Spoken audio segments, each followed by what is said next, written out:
देवी का नाम दुर्गा क्यों और कैसे पड़ा? बहुत रोचक कथा है। आइए सुनते हैं। असुर हिरण्याक्ष के वंश में एक दैत्य हुआ, रुरु। उसी का पुत्र था दुर्गम।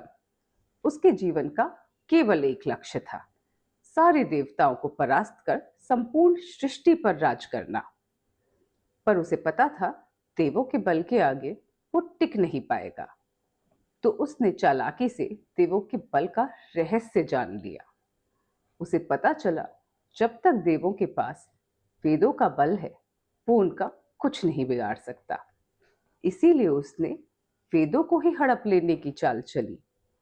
दुर्गम ने हिमालय पर्वत पर ब्रह्मा जी की कठोर तपस्या की, क्योंकि उसे पता था, ब्रह्मा जी के प्रसन्न होने पर वो उनसे कोई भी वरदान मांग सकता है।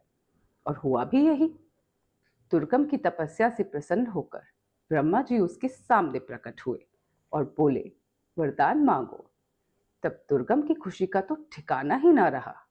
वो बोला, पितामह, यदि आप मेरे कठिन तप से प्रसन्न हैं, तो सारे वेदों को मेरे अधिकार में कर दीजिए और ऐसा अतुलनीय बल दीजिए कि कोई भी मनुष्य, देवता, यक्ष, गंधर्व या नाग मुझे पराजित ना कर सके। ब्रह्मा जी ने कहा, तथास्तु, और ब्रह्मलोक को चले आए। इधर दुर्गम को वरदान मिलते ही देवता, ऋषि, मुनि सारे वेदों का ज्ञान भूल गए।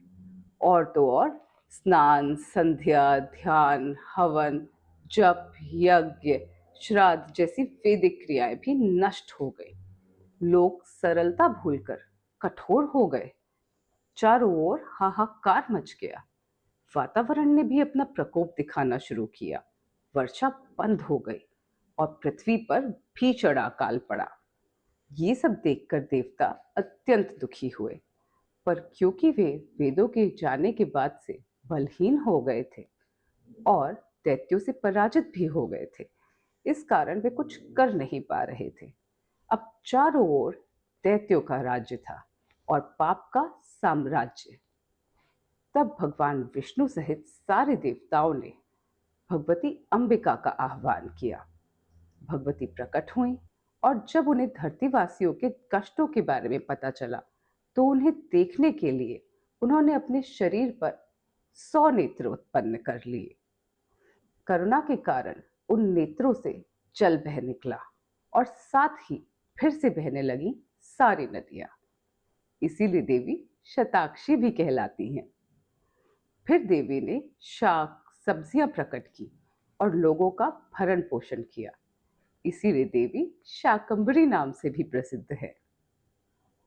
पृथ्वी का यह बदला हाल बताने के लिए दुर्गम का एक दूत उसके पास भागकर पाताल पहुंचा।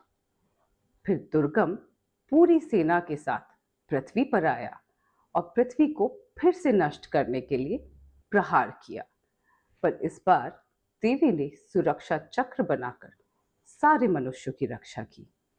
फिर तो दुर्गम और देवताओं सहित देवी के बीच भीषण युद्ध छिड़ गया। दुर्गम ने देवताओं पर मोहिनी अस्त्र चलाया, जिस कारण वे भ्रमित हो गए और दुर्गम से लड़ ही नहीं पाए। उन्हें चारों ओर दुर्गम ही दिखाई देता।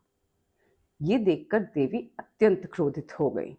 उनकी भ्रकुटी तन गई, उनके केश लहराने लगे, भुजाएं फड़कने लगी और आंखों से अंगार फूटने लगे। इन्हीं सब अंगों से देवी के 64 योगिनी स्वरूप प्रकट हुए और उनकी मिली-जुली शक्ति से एक अनंत सेना का निर्माण हुआ।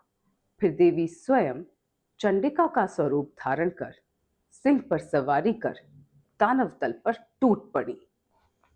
दुर्गम लगातार मायावी शक्तियों का प्रयोग करता रहा, पर भगवती महामाया के आगे उसकी एक ना चली। देवी की 64 योगिनी शक्तियों ने भयंकर युद्ध किया और 9वें दिन तक असुर की सारी सेना समाप्त कर दी।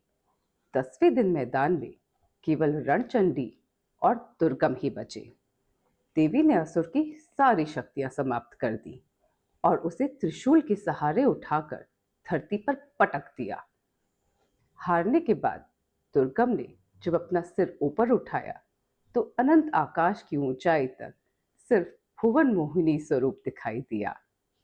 फिर उसने जब खुद को देखा तो पाया कि वो सागर किनारे पड़ी रेत के एक कण मात्र जितना भी नहीं है। फिर उसने मन ही मन देवी के कल्याणी स्वरूप के दर्शन की कामना की और देवी ने भी उसे सूक्ष्म रूप से अपने अष्टभुजा स्वरूप के दर्शन कराए। इसके बाद दुर्गम ने त्रिशूल के घात के कारण बह रहे रक्त के सहारे अपने प्राण त्याग दिए। दुर्गम का अंत होते ही देवताओं सहित त्रिदेवों ने भी देवी की स्तुति की।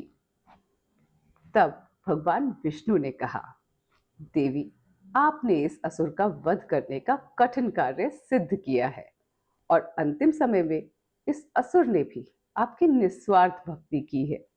इसीलिए आप दुर्गम नाशिनी के तौर पर पूजी जाएंगी और देवी दुर्गा कहलाएंगी। तब सारे देवताओं ने एक स्वर में कहा, जय मां दुर्गे, जय भवानी दुर्गे।